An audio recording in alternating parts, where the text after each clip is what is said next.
Hello বন্ধুরা, তোমাদের সবাইকে ওয়েলকাম জানাই আমার নতুন একটি ব্লগে। দিনটা হলো বৃহস্পতিবার, বাজে সকাল প্রায় 10টা। আজ আমাদের সকাল থেকেই খুবই তাড়াহুড়ো চলছে।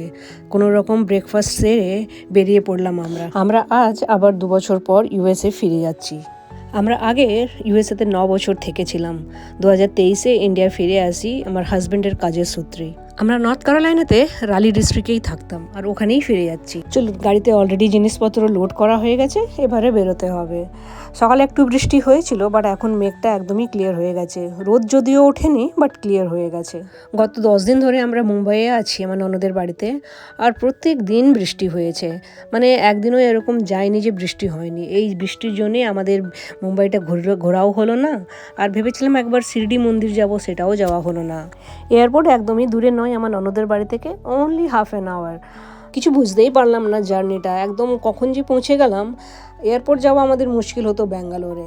আমাদের বাড়ি থেকে এয়ারপোর্ট যেতে আমাদের প্রায় 3 থেকে 3.5 ঘন্টা লাগতো। সে তো একদম গায়ে জ্বর আসতো আমাদের এয়ারপোর্ট যেতে। ভাবতাম ট্রাভেল করাই দরকার নেই, ঘরে বসে থাকো বাবা। আমরা এই এত জিনিস নিয়ে এই সেকেন্ডবার ট্রাভেল করছি। প্রথমবার ট্রাভেল করেছিলাম 2014-তে। সেই সময়তে মেয়ে ছিল 4 বছরের আর ছেলে ছিল 2 বছরের। মনে আছে আমাদের এতগুলোই ব্যাগ ছিল, সেম কি ঝামেলা হয়েছিল এই দুটো বাচ্চাকে নিয়ে আর অত ব্যাগ নিয়ে ট্রাভেল করা। বাট এবার দেখুন, এরা নিজেরাই দুটো ট্রলি ঠেলে নিয়ে যাচ্ছে। চেক ইনের সময় এবার আমরা একটা ঝামেলায় পড়ি। আমাদের ব্যাগগুলো একটু একটু করে ওভারওয়েট ছিল। ওরা কিছুতেই অ্যাকসেপ্ট করলো না, বললো আরেকটা নতুন ব্যাগ বানাতেই হবে। তাই আরেকটা নতুন ব্যাগ বানাতে গিয়ে আমাদের কস্ট পড়ে গেল লাইক 21,000 এয়ার ইন্ডিয়াকে দিতে হলো, আর 1400 টাকা দিতে হলো আমাদের ওই ব্যাগটা বানাতে। কি ঝামেলাই বলুন তো। প্রথমে ভেবেছিলাম দেখি ব্যাগগুলো খুলে যদি কিছু জিনিসপত্র ফেলে দেওয়া যায়, বাট দেখলাম কোন জিনিসটা ফেলবো, কিছুই ফেলবার মতো ছিল না। তাই ভাবলাম যাক, টাকাগুলো যাক, কমসে কম জিনিসগুলো তো যাবে আমাদের সঙ্গে। অনেক গুছিয়ে গুছিয়ে এই জিনিসগুলো আমি প্যাক করেছিলাম, ফেলে তো দেওয়া যায় না। এরকমই আমাদের প্রথম জার্নিটা ছিল মুম্বাই টু দিল্লি। এখন আমরা দিল্লি পৌঁছেছি প্রায় বিকেল 4:30 বাজে। আমাদের নেক্সট ফ্লাইটটা হচ্ছে রাত্রে 1টার সময়তে। তাই এখন অনেকটা সময়ই আমাদের হাতে আছে। বাট ইমিগ্রেশন আমাদের মুম্বাইয়ে হয়নি, ইমিগ্রেশন দিল্লিতে হবে, সেখানে অনেকটা সময় যাবে। Immigration, dinner, security check in সব করে এবারে দেখুন ফ্লাইটেও বসে গেছি। মনে হচ্ছিল অনেকটা সময়, কিন্তু সময়টা খুব তাড়াতাড়ি পেরিয়ে গেল। এখন বাজে প্রায় রাত 1টা। এইবার শুরু সেই টানা 15-16 ঘন্টা একটা সিটে বসে থাকার যন্ত্রণা। ভাগ্যিস মুভি দেখার সিস্টেমগুলো থাকে ফ্লাইটে, নইলে কি করে যে টাইম পাস হবে বোঝাই যায় না এই এত দীর্ঘ রাস্তা।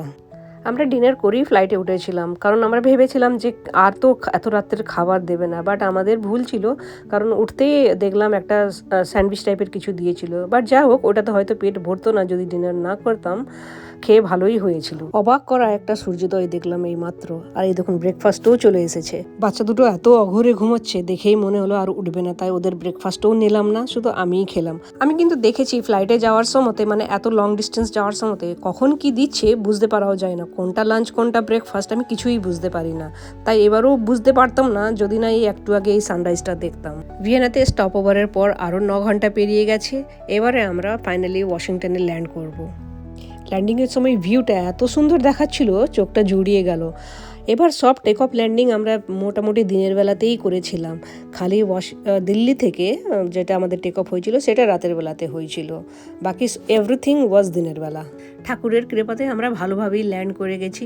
একটু ভয় ছিল, কারণ আমাদের টিকিট বুকিংয়ের 2 দিন পরেই ওই দুর্ঘটনাটা ঘটে, সেই থেকে ভয় বসে গিয়েছিল। আমরা তো প্রথমে ভেবেছিলাম যে এয়ার ইন্ডিয়ার ফ্লাইটটা ক্যান্সেল করে অন্য কোনো এয়ারলাইন্সের বুক করি, কিন্তু না, ওই যে হয়ে গেছে মানে যে আবার হবে তার তো কোনো মানে নেই। আর যে কোনো ফ্লাইটেই হতে পারে, সেইটাই মনের জোর রেখে ফ্লাইটে চেপেছিলাম। ব্যাগেজ কালেকশন করতে গিয়েও একটা ঝামেলায় পড়লাম। দেখলাম আমাদের 6টা ব্যাগ চলে এসেছে, আর 3টে পেটি যেগুলো আমরা এনেছি সেগুলো আমরা পাইনি। তা ওখানে একজন অফিসারকে যখন জিজ্ঞেস করলাম, সে বললো একবার ওভার সাইজ বেল্টে গিয়ে দেখতে। দেখলাম হ্যাঁ, ওখানেই আমাদের 3টে পেটি পড়ে রয়েছে। তা নয়, যাই হোক, পেয়ে তো গেলাম।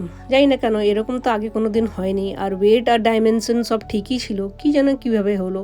আমরা নর্থ ক্যারোলাইনা যাওয়ার জন্য গাড়ি আগের থেকেই বুক করে রেখেছিলাম জিনিসপত্র, তাই এখন গাড়িতে লোড করে নিচ্ছি আমরা। ও দেখুন, ফ্লাইটে নামার পর থেকে এত বিজি হয়ে গিয়েছিল যে ও জ্যাকেটই খুলতে ভুলে গেছে। এখন গাড়িটা নিয়ে এসে যখন জিনিসগুলো লোড করছে, তখন আমি ওকে বললাম যে আগে জ্যাকেটটা খুলতে। আর এটা প্রচণ্ড গরম ছিল। প্রথমে আমরা ভেবেছিলাম যে আমরা আজ ওয়াশিংটনেই থেকে যাব, ড্রাইভ করে অতটা রাস্তা যাব না। কিন্তু দেন রাজত বলল ফ্লাইটে অনেক ঘুমিয়েছে, ওর কোনো অসুবিধা হবে না যেতে, আর বাই চান্স যদি রাস্তাতে বেরোনোর পর ওর ঘুম পায় তখন না হয় হোটেল নিয়ে থেকে যাব, রিস্ক নিয়ে আর যাব না। বাট এখন আমরা বেরিয়ে পড়বো নর্থ ক্যারোলাইনার জন্য। আর এই নর্থ ক্যারোলাইনা যাওয়ার পথেই আমাদের মাঝে রিচমন্ড পড়বে, আর রিচমন্ডে আমার একটা বান্ধবী থাকে। বান্ধবীকে ফোন করে বললাম আমরা আসবো, একটা ব্রেক নেব, তারপরে আবার নর্থ ক্যারোলাইনার জন্য যাব। তো একদম খুশি হয়ে আমাদের বলল চলে আসতে, ও খাবার বানিয়ে রাখবে। তাই আমরা সাহস করে আরও বেরিয়ে পড়লাম। প্রচণ্ড খিদে পেয়েছিল, তাই এয়ারপোর্ট থেকে বেরিয়েই আগে আমরা একটা স্টপ নিলাম খাওয়ার জন্য। এলাম আমরা চিপোটলেতে আসার একটা কারণ আছে, আমার ছেলের চিপোটলে খুব পছন্দ। ও যখন ইন্ডিয়ায় ফিরে যায় তখন এই চিপোটলে খেয়েই লাস্ট ফ্লাইটে বসে। ইন্ডিয়াতে তো এটা খেতে পাইনি, তাই ওকে আমি ওখানে জিজ্ঞেস করতাম তুই যখন ইউএস ফিরে যাবি তখন কি খাবার খাবি প্রথমে, ও বলতো চিপোটলে। তাই এখানে চিপোটলের সামনে এসে ওর সঙ্গে একটু আমরা মজা করছি। বাট আই এম হ্যাপি যে আমরা নেমে আগে ও যা খেতে চেয়েছিল সেটাই ওকে খাওয়াতে পারছি। তাহলে চলুন আমরা ধীরে সুস্থে এবার বাড়ি পৌঁছাই। ও না, বাড়ি না, এখন তো আমাদের হোটেলে থাকতে হবে। এখন নেক্সট 10 days আমাদের হোটেলেই থাকার বুকিং করা আছে। বাট একটা অনুরোধ করব, যদি আমার এই ছোট্ট ব্লগটা আপনাদের ভালো লেগে থাকে তাহলে একটা লাইক অ্যান্ড সাবস্ক্রাইব দিয়ে পাশে থাকবেন। আর থ্যাংক ইউ আপনাদের ফর ওয়াচিং মাই ভিডিও। খুব ভালো থাকবেন আপনারা।